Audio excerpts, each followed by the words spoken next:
দেখুন বন্ধুরা, আমার মাছের ঝোল রেডি, পটল দিয়ে আর রুই মাছ দিয়ে আলু দিয়ে। আর দেখুন এখানে কেটে নিয়েছি।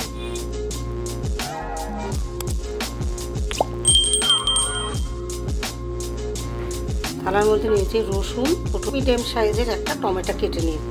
তারপরে দেখুন গোটা গন্ধ বেরোলে আমি এটা নামিয়ে নেব। দেখুন আমি এবার টমেটোকে ভেজে নেব। পেঁয়াজ আদাটাকে নেড়ে নেব।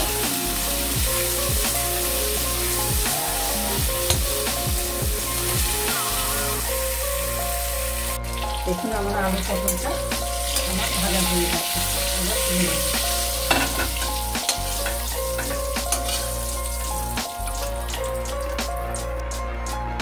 দেখুন ফোড়ন দিয়ে দিচ্ছি,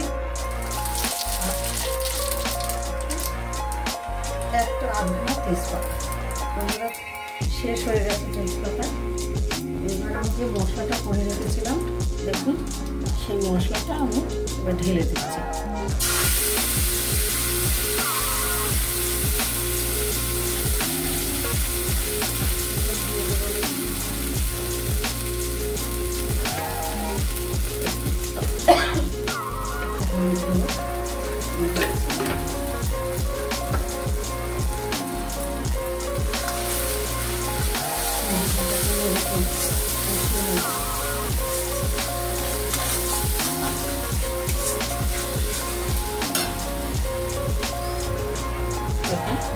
মশলাটা আমার পছন্দ হয়ে গেছে।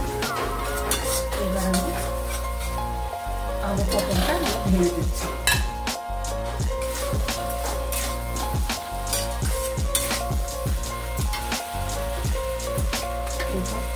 আমি স্বাদ মতো লবণ আমি দিয়ে দিচ্ছি। হাতে করে দিলাম।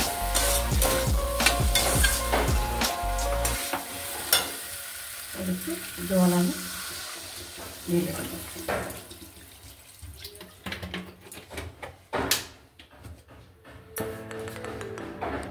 দেখুন এবার আমি একটু ঢেকে দেবো, একটু সিদ্ধ হোক। দেখুন এবার এক এক করে মাছগুলা তুলে দিচ্ছি। এক এক করে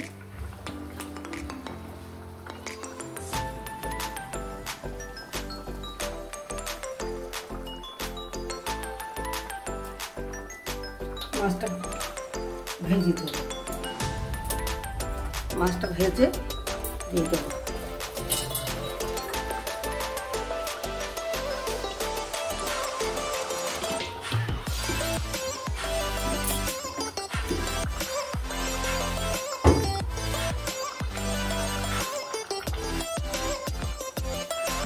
দেখুন আমার মাছটা রান্না কমপ্লিট। বন্ধুরা এই যে বাঙালি জাত, আমরা বাঙালি জাত মাছ ভাত সবাই পছন্দ করি বা খেতেও ভালোবাসি।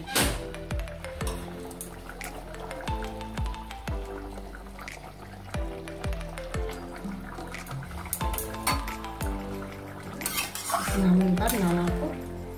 আমার হয়ে গেছে রান্নাটা, এবার আমি নামিয়ে নেব।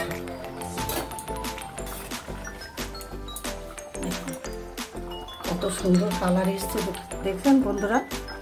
হেবি খেতেও সুস্বাদু হবে এই রান্নাটা। দেখুন বন্ধুরা, আমার মাছের ঝোল রেডি, পটল দিয়ে আর রুই মাছ দিয়ে আলু দিয়ে আমার রেডি হয়ে গেছে। এবার আপনারা দেখেছেন নিশ্চয় কী কী উপকরণ দিয়েছি আমি। একটু আপনারা ভালো থাকবেন, সুস্থ থাকবেন, আর আমার ভিডিওটা একটু দেখবেন। ভালো লাগলে লাইক শেয়ার একটু সাবস্ক্রাইব করবেন, অনুরোধ রইল আপনাদের। ধন্যবাদ।